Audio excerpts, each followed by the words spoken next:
They thought they were hunting a monster. Instead, they had walked into its belly.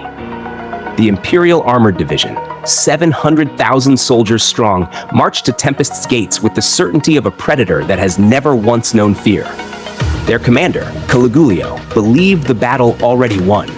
He had Magitanks, airships, and surgically enhanced soldiers who could march for a week without food or water.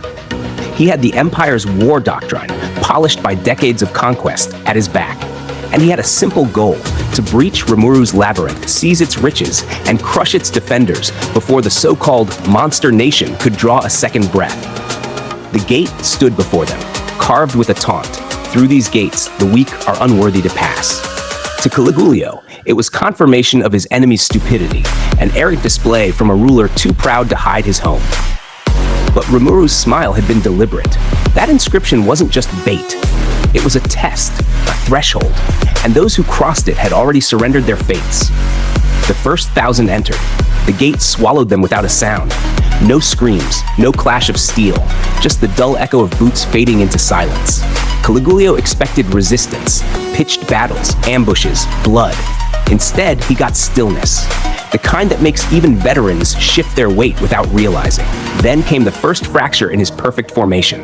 The ropes linking his soldiers, cut cleanly, not frayed, not broken, severed as if the air itself had sliced them. In minutes, contact with the forward units was gone. More soldiers entered, another 1,000, then another.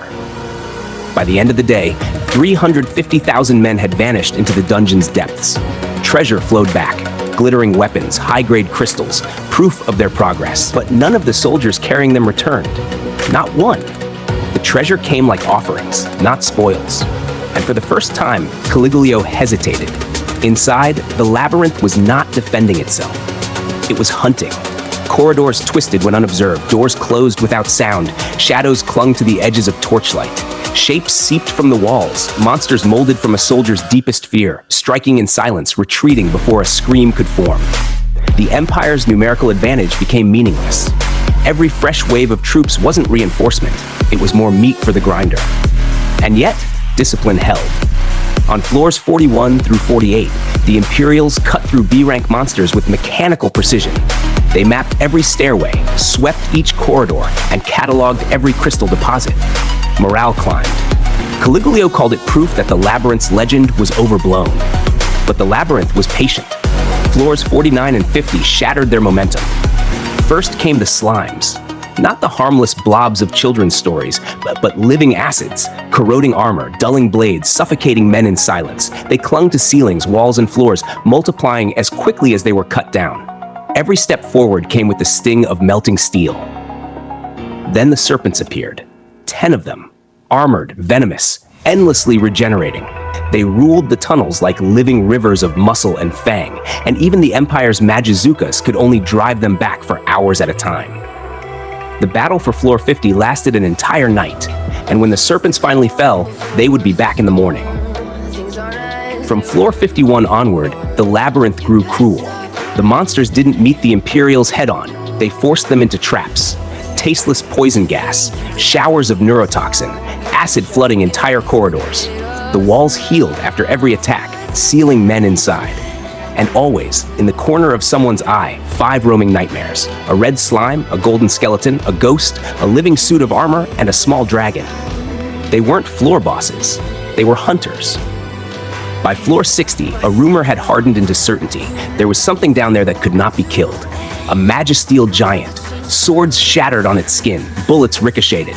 Even an entire army of A-ranked warriors couldn't scratch it. Still, retreat was unthinkable.